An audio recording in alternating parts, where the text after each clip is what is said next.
आज हम डिस्कस करेंगे input tax credit system, GST council mechanism and benefits of GST. Hi, I am Nazmeen, having 5+ years of teaching experience in commerce.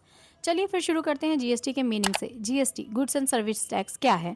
GST का full form goods and service tax है। ये एक indirect tax है जो goods और services की supply पर लगाया जाता है। सिंपल वर्ड्स में जीएसटी एक कॉम्प्रिहेंसिव मल्टी स्टेज और डेस्टिनेशन बेस्ड टैक्स सिस्टम है। इसे अम्ब्रेला टैक्स सिस्टम भी कहा जाता है क्योंकि इसने पहले लगने वाले कई इनडायरेक्ट टैक्सेस को एक ही सिस्टम के अंदर मतलब अपने अंडर कंप्लीट ले लिया है। जीएसटी के इम्प्लीमेंटेशन से पहले इंडिया में सेंट्रल गवर्नमेंट और स्टेट गवर्नमेंट्स अलग अलग टैक्सेस लगाती थी। इनडायरेक्ट टैक्स जैसे कि VAT, value added tax, excise duty, service tax, entry tax, entertainment tax, luxury tax, CST, purchase tax और ऑक्ट्रॉय ड्यूटी। जीएसटी के बाद लगभग 17 मेजर इनडायरेक्ट टैक्सेस और 23 सेसेस को हटाकर उन्हें एक यूनिफाइड टैक्सेशन सिस्टम के अंदर लाया गया। इसी वजह से जीएसटी को वन नेशन वन टैक्स के कॉन्सेप्ट के साथ इंट्रोड्यूस किया गया। मैंने ये पहले भी अपने प्रीवियस वीडियो में एक्सप्लेन कर दिया था, but for a fresh new start मैंने फिर से इसको एक्सप्लेन किया है। Okay, let's continue. जीएसटी के मेन कंपोनेंट्स। फर्स्ट है CGST, central goods and service tax. जब गुड्स या सर्विसेज की सप्लाई एक ही स्टेट के अंदर होती है, इसे इंट्रा स्टेट सेल्स कहते हैं, तब लगने वाले जीएसटी का एक हिस्सा सेंट्रल गवर्नमेंट को मिलता है। इस हिस्से को सीजीएसटी कहते हैं। सेकंड है SGST, state goods and service tax. Intra state supply के केस में जीएसटी का दूसरा हिस्सा स्टेट गवर्नमेंट को मिलता है। मतलब अगर दिल्ली का ही परचेजर भी और सेलर भी, तो उस ट्रांजैक्शन पर लगने वाले टैक्स का एक पार्ट दिल्ली स्टेट गवर्नमेंट को जाएगा, जिसे एसजीएसटी कहा जाता है। थर्ड है IGST, integrated goods and service tax. जब गुड्स या सर्विसेज एक स्टेट से दूसरी स्टेट में सप्लाई की जाती है, इसे इंटर स्टेट सेल कहते हैं, तब आईजीएसटी लगाया जाता है। इस टैक्स को सेंट्रल गवर्नमेंट कलेक्ट करती है और बाद में कंसर्न स्टेट के बीच डिस्ट्रीब्यूट कर देती है। मतलब उस स्टेट का पोर्शन जो होगा वो बाद में उसे सेंट्रल गवर्नमेंट दे देती है। जीएसटी का एस्टैब्लिशमेंट और इम्प्लीमेंटेशन भी देख लेते हैं। जीएसटी को इम्प्लीमेंट करने के लिए 122nd constitutional amendment bill parliament में 19 दिसंबर 2014 को इंट्रोड्यूस किया गया था। इस बिल को लोकसभा और राज्यसभा से पास होने के बाद प्रेसिडेंट की सहमति 8 सितंबर 2016 को मिली और ये 101st कॉन्स्टिट्यूशनल अमेंडमेंट एक्ट 2016 बन गया। इसके बाद जीएसटी को पूरे इंडिया में 1 जुलाई 2017 से ऑफिशियली इम्प्लीमेंट किया गया। जीएसटी को इंडियन टैक्सेशन सिस्टम का एक हिस्टोरिक रिफॉर्म माना जाता है क्योंकि इसने टैक्सेशन प्रोसेस को काफ़ी हद तक सिंप्लीफाई किया और पूरे देश के लिए एक uniform indirect tax structure establish किया। कुछ इंपॉर्टेंट फैक्ट्स हैं about GST, let's see. First है सिंगल टैक्स स्ट्रक्चर। जीएसटी का मेन एम पूरे देश में अप्लाई होने वाले कई अलग अलग इनडायरेक्ट टैक्सेस को हटाकर एक सिंगल टैक्स सिस्टम अपनाना था। इससे पूरे इंडिया में टैक्स स्ट्रक्चर काफ़ी हद तक यूनिफॉर्म हो गया और गुड्स और सर्विसेज की मूवमेंट भी आसान हो गई। हालांकि जीएसटी अप्लाई होने के बाद सभी प्रोडक्ट्स पर एक जैसा इफेक्ट नहीं पड़ा। कुछ गुड्स पहले के कंपैरिजन में कॉस्टलियर हो गए जबकि कुछ गुड्स चीप हो गए। ओके, नेक्स्ट है effect on prices. GST implement होने के बाद लग्जरी गुड्स पर कंपैरेटिवली ज़्यादा टैक्स लगाया गया, इसलिए उनकी प्राइसेस बढ़ गई। वहीं दूसरी तरफ आइटम्स ऑफ मास कंजप्शन यानी जो डेली की ज़रूरत की कई जो चीज़ें होती हैं वो कंपैरेटिवली सस्ती हो गई। इसका मेन एम था कि आम लोगों पर टैक्स बर्डन कम हो जबकि लग्जरी प्रोडक्ट्स पर कंपैरेटिवली ज़्यादा टैक्स लगाया जाए। थर्ड है कंजप्शन बेस्ड टैक्स। जीएसटी एक कंजप्शन बेस्ड टैक्स है। इसका मतलब है कि टैक्स उस स्टेट को मिलता है जहां गुड्स या सर्विसेज का फाइनल कंजप्शन होता है, न कि उस स्टेट को जहां उनका प्रोडक्शन हुआ है। मान लीजिए अगर कोई प्रोडक्ट तमिलनाडु में मैन्युफैक्चर हुआ है और बाद में दिल्ली में जाकर कंज्यूमर ने उसे खरीदा, तो टैक्स का बेनिफिट दिल्ली यानी जहां उसका कंजप्शन हुआ वहां मिलता है। इसमें सेंटर और जो रिलेटेड स्टेट्स होते हैं दोनों का अपना अपना शेयर होता है। फोर्थ फैक्ट है इनवॉइस मैचिंग। जीएसटी में इनवॉइस मैचिंग सिस्टम अपनाया गया है। इस सिस्टम में बायर को इनपुट टैक्स क्रेडिट तभी मिलेगा जब बायर जो है वो अपलोड की गई परचेज डिटेल सप्लायर द्वारा अपलोड की गई सेल्स डिटेल से मैच करे। इस पूरी प्रोसेस को जीएसटी नेटवर्क जीएसटीएन मॉनिटर करता है। इससे टैक्स फ्रॉड और टैक्स इवेजन को कम करने में भी हेल्प मिलती है और ज़्यादा से ज़्यादा बिजनेसेस फॉर्मल इकोनॉमी का हिस्सा बनते हैं। फिफ्थ है एंटी प्रॉफिटियरिंग मेजर्स। ये जीएसटी की एक बहुत ही इंपॉर्टेंट फीचर है। इसका मेन एम ये इंश्योर करना है कि अगर गवर्नमेंट जीएसटी रेट्स कम करती है या बिजनेसेस को इनपुट टैक्स क्रेडिट का एक्स्ट्रा बेनिफिट मिलता है तो उसका फ़ायदा सिर्फ बिजनेस तक सीमित न रहे बल्कि कंज्यूमर्स को भी इसका बेनिफिट मिलना चाहिए। यानी बिजनेसेस को प्रोडक्ट की प्राइसेस भी उसी अकॉर्डिंग कम करनी चाहिए। इसी पर्पज़ के लिए एंटी प्रॉफिटियरिंग अथॉरिटी का मतलब ऑर्गेनाइजेशन किया गया ताकि इन रूल्स का सही इम्प्लीमेंटेशन हो सके और कोई भी बिजनेस अननेसेसरी प्रॉफिट अर्न न कर सके। सिक्स्थ है रजिस्ट्रेशन अंडर जीएसटी। जिस बिजनेस का एग्रीगेट टर्नओवर किसी फाइनेंशियल ईयर में 20 लाख से ज़्यादा होता है उसके लिए जीएसटी रजिस्ट्रेशन कराना कंपलसरी होता है। वहीं नॉर्थ ईस्टर्न और कुछ स्पेशल कैटेगरी हिली स्टेट्स के लिए ये लिमिट 10 लाख रुपीज़ तक लिमिटाइज की गई है। इसका मेन एम ये है कि फिक्स लिमिट से ऊपर कारोबार करने वाले सभी बिजनेसेस जीएसटी सिस्टम का हिस्सा बने और टैक्स कंप्लायंस को बेहतर बनाया जा सके। अब नेक्स्ट हम समझेंगे input tax credit. Okay, input tax credit के मैकेनिज्म को अब हम डिटेल में समझ लेते हैं। इनपुट टैक्स क्रेडिट का मतलब है कि किसी बिजनेस ने गुड्स या सर्विसेज खरीदते समय जो जीएसटी ऑलरेडी पे किया है उसे बाद में अपनी टैक्स लायबिलिटी से एडजस्ट कर सकता है। यानी इनपुट पर पहले से दिया गया जो टैक्स है वो आउटपुट टैक्स से माइनस कर दिया जाता है। इससे बिजनेस को एक ही टैक्स दोबारा पे नहीं करना पड़ता। जब कोई सप्लायर किसी टैक्सेबल पर्सन को गुड्स या सर्विसेज सप्लाई करता है तो उस पर जो जीएसटी लगाया जाता है उसे इनपुट टैक्स कहा जाता है। सप्लाई चेन के हर स्टेज पर सप्लायर को यह फैसिलिटी दी जाती है कि वो गुड्स या सर्विसेज खरीदते समय जो जीएसटी पे कर चुका है उसका इनपुट टैक्स क्रेडिट क्लेम कर सके। इसके बाद वो इस क्रेडिट को अपनी आउटपुट टैक्स लायबिलिटी से एडजस्ट कर देता है और सिर्फ बची हुई अमाउंट ही गवर्नमेंट को डिपॉजिट करता है। इस सिस्टम की वजह से सप्लाई चेन के हर स्टेज पर टैक्स ऑन टैक्स नहीं लगता। आखिर में केवल फाइनल कंज्यूमर ही पूरा जीएसटी बेयर करता है क्योंकि उसे किसी तरह का इनपुट टैक्स क्रेडिट नहीं मिलता। यानी जीएसटी सिर्फ वैल्यू एडिशन पर ही लगाया जाता है जिससे डबल टैक्सेशन और कैस्केडिंग इफेक्ट से बचा जा सकता है। चलिए बस एक सिंपल सा एग्जाम्पल इसे हम देख लेते हैं। मान लीजिए किसी मैन्युफैक्चरर को अपने फाइनल प्रोडक्ट पर 900 रुपीज़ जीएसटी गवर्नमेंट को पे करना है। ओके, लेकिन रॉ मटेरियल खरीदते समय वो पहले से ही 600 रुपीज़ का जीएसटी पे कर चुका है। अब वो 600 का इनपुट टैक्स क्रेडिट क्लेम कर सकता है, इसलिए उसे गवर्नमेंट को पूरा 900 नहीं मतलब जमा करवाना पड़ेगा। उसे केवल 900 माइनस 600 जो 300 का एडिशनल है ना उसे ही जीएसटी के रूप में गवर्नमेंट को डिपॉजिट कराना होगा। ओके, यही इनपुट टैक्स क्रेडिट का सबसे बड़ा एडवांटेज है कि टैक्स सिर्फ वैल्यू एडिशन पर लगाया जाता है और एक ही प्रोडक्ट पर बार बार टैक्स नहीं लगाता। नेक्स्ट है हमारे पास है की फीचर्स ऑफ जीएसटी। इसको भी हम पॉइंट टू पॉइंट समझ लेते हैं। फर्स्ट है एप्लीकेबिलिटी ऑफ जीएसटी। जीएसटी का टेरिटोरियल स्प्रेड मतलब कि जोग्राफिकल अगर हम एरिया देखें तो वो पूरे इंडिया में है। यानी जहाँ भी इंडिया के अंदर गुड्स या सर्विसेज की सप्लाई होती है वहाँ जीएसटी एप्लीकेबल होता है।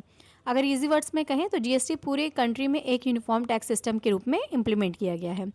सेकेंड फीचर है applicable on supply of goods and services. GST supply of goods and services पर लगाया जाता है। जीएसटी से पहले अलग अलग टैक्सेस अलग अलग एक्टिविटीज़ पर लगाए जाते थे, जैसे मैन्युफैक्चरिंग पर अलग, सेल ऑफ गुड्स पर अलग टैक्स, सर्विसेज पर अलग। लेकिन जीएसटी आने के बाद इन सभी को एक सिंगल टैक्स सिस्टम के अंडर लाया गया और जब मेनली सप्लाई को टैक्सेशन का बेस माना जाता है।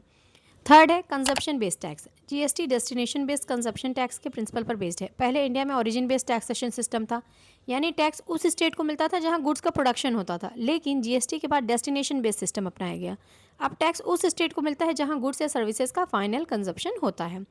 फोर्थ फीचर है जीएसटी ऑन इम्पोर्ट्स। जीएसटी के according import of goods and services को इंटर स्टेट सप्लाई माना जाता है, इसलिए इम्पोर्ट्स पर आईजीएसटी लगाया जाता है। साथ ही जहां एप्लीकेबल हो वहां कस्टम ड्यूटीज़ भी पे करनी पड़ती है।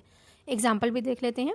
अगर कोई कंपनी जर्मनी से मशीनें इंडिया इंपोर्ट करती है तो उस इंपोर्ट पर आईजीएसटी के साथ एप्लीकेबल जो भी कस्टम ड्यूटी होगी वो भी पे करना पड़ेगा। फिफ्थ फीचर है जीएसटी रेट्स। सीजीएसटी, एसजीएसटी और आईजीएसटी की रेट जीएसटी काउंसिल के अंडर सेंटर और स्टेट्स की म्यूचुअल एग्रीमेंट से तय की जाती है। जीएसटी में मेनली 4 टैक्स स्लैब है, 5%, 12%, 18% एंड 28%। इसके अलावा एक्सपोर्ट्स और supply to special economic zone को जीरो रेटेड सप्लाई माना जाता है, यानी इन पर जीएसटी की इफेक्टिव रेट 0% होती है। सिक्स्थ है पेमेंट ऑफ जीएसटी। जीएसटी का पेमेंट करने के लिए टैक्स पेयर के पास कई ऑनलाइन पेमेंट ऑप्शंस अवेलेबल हैं, जैसे internet banking, debit card, credit card, national electronic fund transfer जिसे हम एनईएफटी भी कहते हैं, और real time gross settlement RTGS. Okay, इन डिजिटल पेमेंट की मेथड्स की वजह से टैक्स पेमेंट प्रोसेस पहले के कंपैरिजन में काफ़ी आसान, स्पीडली और ट्रांसपेरेंट हो गया है। इससे टैक्स कंप्लायंस भी बेहतर हुई है और बिजनेसेस को टैक्स जमा करने के लिए ज़्यादा क्या बोलना चाहिए, अपॉर्चुनिटीज़ और आसानियाँ प्रोवाइड की गई हैं। अब जीएसटी के एडवांटेजेस या बेनिफिट्स को भी पॉइंट बाय पॉइंट समझ लेते हैं। फर्स्ट है reduction in overall tax burden. GST implement होने के बाद कई अलग अलग इनडायरेक्ट टैक्सेस को एक टैक्स सिस्टम के अंडर लाया गया। इससे टैक्स ऑन टैक्स मतलब कैस्केडिंग इफेक्ट कम हुआ और ओवरऑल टैक्स बर्डन भी पहले के कंपैरिजन में कम हो गया। सेकेंड है no hidden taxes. GST system काफ़ी ट्रांसपेरेंट है। इनवॉइस में टैक्स अलग से क्लियरली शो होता है, जिससे कंज्यूमर्स को पता रहता है कि वे कितने जीएसटी पे कर रहे हैं। इससे हिडन टैक्सेस की पॉसिबिलिटी काफ़ी कम हो गई। थर्ड है development of A harmonised national market for goods and services. GST ने पूरे इंडिया को एक हार्मोनाइज्ड नेशनल मार्केट में बदलने में मदद की। अब अलग अलग स्टेट्स में अलग अलग टैक्स सिस्टम की वजह से आने वाली डिफ़िकल्टीज़ काफ़ी हद तक ख़त्म हो गई हैं और गुड्स और सर्विसेज का मूवमेंट पहले के कंपैरिजन में आसान हो गया। फोर्थ है higher disposable income. GST implement होने के बाद कई एसेंशियल गुड्स पर टैक्स बर्डन कम हुआ। इससे लोगों के पास अपनी ज़रूरतों जैसे एजुकेशन, हेल्थ केयर और दूसरी एसेंशियल नीड्स पर खर्च करने के लिए कंपैरेटिवली ज़्यादा डिस्पोजेबल इनकम बचने लगी। डिस्पोजेबल इनकम का मतलब होता है कि इनकम का वो हिस्सा जो आप खर्च करते हैं, ठीक है, अपनी ज़रूरत के लिए डायरेक्टली इस्तेमाल करते हैं। ओके। फिफ्थ है customers have wider choice. GST की वजह से पूरे देश में गुड्स की सप्लाई आसान हुई। अब कंज्यूमर्स को अलग अलग स्टेट्स के प्रोडक्ट्स आसानी से अवेलेबल होने लगे, जिससे उनके पास पहले के कंपैरिजन में वाइडर चॉइस मौजूद है। सिक्स्थ है इंक्रीज्ड इकोनॉमिक एक्टिविटीज़। जीएसटी ने बिजनेस करना आसान बनाया और टैक्स सिस्टम को सिंपल बनाया। इससे ट्रेड, इन्वेस्टमेंट और बिजनेस एक्टिविटीज़ को बढ़ावा मिला, जिससे ओवरऑल इकोनॉमिक एक्टिविटीज़ में भी इंक्रीज देखने को मिला है। सेवन्थ है मोर एम्प्लॉयमेंट अपॉर्चुनिटीज़। जब बिजनेसेस और इंडस्ट्रीज ग्रो करती हैं तो नए इन्वेस्टमेंट्स आते हैं और प्रोडक्शन भी बढ़ता है। इससे नए बिजनेसेस शुरू होते हैं और अलग अलग सेक्टर में एम्प्लॉयमेंट अपॉर्चुनिटीज़ भी बढ़ने लगती हैं। ये इस तरीके से भी होता है कि देखिए, जब आप एक ही रूल अप्लाई करेंगे ना ओवरऑल मतलब कंट्री में, तो जो इन्वेस्टमेंट कर रहा है, चाहे वो इनसाइड ऑफ मतलब हमारी कंट्री के अंदर का ही कोई पर्सन है या बाहर का, तो उसको रूल रेगुलेशन समझने में आसानी होती है। नहीं तो क्या होता है ना, उसको हर जगह के लिए अलग रूल, अलग रेगुलेशन फॉलो करना पड़ता है, जो कहीं ना कहीं किसी चीज़ मतलब किसी इन्वेस्टमेंट प्लानिंग को ना ट्रिगर कर सकता है। इसलिए एक यूनिफॉर्म टैक्स सिस्टम होने से एम्प्लॉयमेंट अपॉर्चुनिटीज़ का भी क्रिएशन हुआ, क्योंकि इसने बहुत सारी इन्वेस्टमेंट को बढ़ावा दिया। ओके। नेक्स्ट है, अब हम जीएसटी काउंसिल के मैकेनिज्म को समझ लेते हैं, ठीक है। GST council mechanism. GST council एक कॉन्स्टिट्यूशनल बॉडी है जो गुड्स एंड सर्विस टैक्स से जुड़े डिफरेंट मैटर्स पर जो यूनियन गवर्नमेंट और स्टेट गवर्नमेंट को रिकमेंडेशन देती है। यानी जीएसटी से रिलेटेड किसी भी इंपॉर्टेंट डिसीजन, टैक्स रेट्स बदलाव या नई पॉलिसीज़ के बारे में क्या बोलना चाहिए, सुझाव देने का जो काम होता है वो जीएसटी काउंसिल करती है। अब इसमें हम लोग देख लेते हैं क्या क्या चीज़ें हैं। फर्स्ट है constitution of GST council. Article 279A के अकॉर्डिंग जीएसटी काउंसिल का जो ऑर्गेनाइजेशन किया गया है, ये सेंटर और स्टेट्स का एक जॉइंट फोरम है जहां दोनों मिलकर जीएसटी से जुड़े इंपॉर्टेंट डिसीजंस लेते हैं। जीएसटी काउंसिल्स में जो मेंबर शामिल होते हैं वो हैं चेयरपर्सन, जो कि यूनियन फाइनेंस मिनिस्टर है। वाइस चेयरपर्सन स्टेट गवर्नमेंट के मिनिस्टर में से चुना जाता है। नेक्स्ट है member, minister of state for finance. इसके अलावा सभी स्टेट फाइनेंस मिनिस्टर्स या ministers in charge of taxation भी इसके मेंबर्स होते हैं। इस तरह जीएसटी काउंसिल में सेंटर और सभी स्टेट्स दोनों का रिप्रेजेंटेशन इंश्योर किया गया है। दूसरा पॉइंट है कोरम, है ना। जीएसटी काउंसिल की किसी भी मीटिंग को वैलिड मानने के लिए उसके टोटल मेंबर्स में से कम 50 मेंबर्स का क्या बोलना चाहिए, प्रेजेंट होना ज़रूरी है। इसे ही कोरम कहा जाता है। अगर 50% मेंबर्स प्रेजेंट नहीं होंगे तो उस मीटिंग में कोई ऑफिशियल डिसीजन नहीं लिया जा सकता। थर्ड है majority required for taking decisions. इसमें क्या है, जीएसटी काउंसिल में किसी भी डिसीजन को अप्रूव करने के लिए कम से कम 75% वेटेड वोट्स का सपोर्ट होना ज़रूरी है। मतलब 3/4 ऑफ द जो भी जितने भी लोग हैं उसका 3/4 प्रेजेंट होना चाहिए, ठीक है। जो भी चीज़ को आप डिसीजन लेना चाह रहे हैं उसमें वोट एटलीस्ट जो 3/4% प्रेजेंट होंगे उनका बोलना ज़रूरी है, ठीक है। यहाँ वोटिंग सामान्य मेजोरिटी से नहीं होती है बल्कि वेटेड वोटिंग सिस्टम अपनाया जाता है।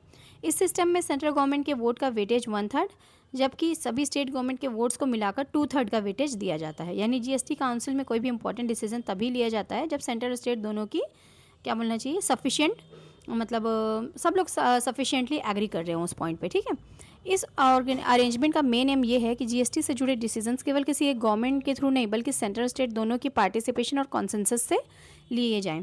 एटलीस्ट हम ये कह सकते हैं जीएसटी ने इंडिया के टैक्स सिस्टम को पहले की कंपैरिजन में ज़्यादा सिंपल, ट्रांसपेरेंट और एफिशिएंट बनाया। इससे टैक्स कंप्लायंस बेहतर हुई, बिजनेस एनवायरनमेंट में सुधार आया और पूरे देश में एक यूनिफाइड मार्केट बनाने में मदद मिली। हालांकि किसी भी टैक्स सिस्टम की तरह जीएसटी के भी कुछ चैलेंजेस हैं, लेकिन ओवरऑल देखा जाए तो इस पोस्ट इंडिपेंडेंस इंडिया के सबसे इंपॉर्टेंट टैक्स रिफॉर्म में से एक माना जाता है। और यहीं से होता है आपका ये वाला chapter complete. See you soon in next video. Till then like, share, subscribe.